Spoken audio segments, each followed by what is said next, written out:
Bunga pikok putih masih satu keluarga dengan bunga aster yang populer, tetapi dengan ukuran yang lebih kecil. Bunga dengan nama latin Scimpiotrichum pilosum ini disebut juga sebagai frost aster. Nama pikok sendiri kemungkinan diambil dari kata paacok grass, yang merupakan salah satu sebutannya. Mengingat kemampuan adaptasinya yang tinggi, banyak petani pun mulai beralih untuk membudidayakan bunga pikok. Untuk lebih jelas, mari kita simak ringkasan berikut. Asal, bunga pikok berasal dari Amerika Utara dan sering ditemukan tumbuh dalam berbagai medan.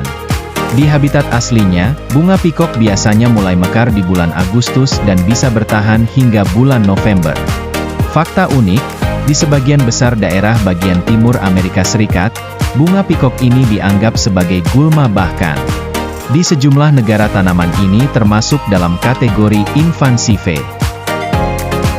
Arti, makna, bunga kecil berwarna putih ini melambangkan banyak hal beberapa. Di antaranya adalah harapan, kemurnian, kesabaran, cahaya, dan lain-lain. Walaupun sering dipakai sebagai bunga pendukung, bunga pikok tidak kalah menarik dengan bunga yang mencolok seperti mawar. Namun, karena bunga ini menarik banyak serangga, disarankan untuk digunakan di dalam ruangan saja. Tidak jarang pula banyak orang memberikannya sebagai hadiah ulang tahun, kelulusan dan acara perayaan lainnya. Kelebihan bunga pikok, bunga yang mirip daisy ini juga sering dipakai sebagai bunga hias. Perawatan yang mudah dan longgarnya kompetensi membuat petani bunga pikok meraih untung yang besar. Sedangkan dalam hal obat-obatan atau produk kecantikan, belum ditemukan manfaat khusus dari bunga pikok. Sebagai polinator, peran sebagai polinator tidak hanya bermanfaat bagi penyebaran bunga pikok, terapi juga hewan lain. Jumlah flowerhead yang banyak secara otomatis menghasilkan benih yang banyak pula.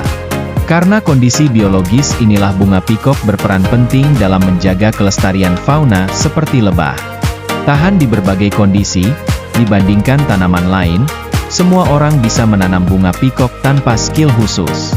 Bunga ini bisa ditanam dalam berbagai jenis tanah dan tidak rentan terhadap penyakit. Sifatnya yang seperti gulma ternyata juga bermanfaat untuk melindungi tanah dari erosi. Nah, apa Anda tertarik untuk membeli bunga pikok atau membudidayakannya?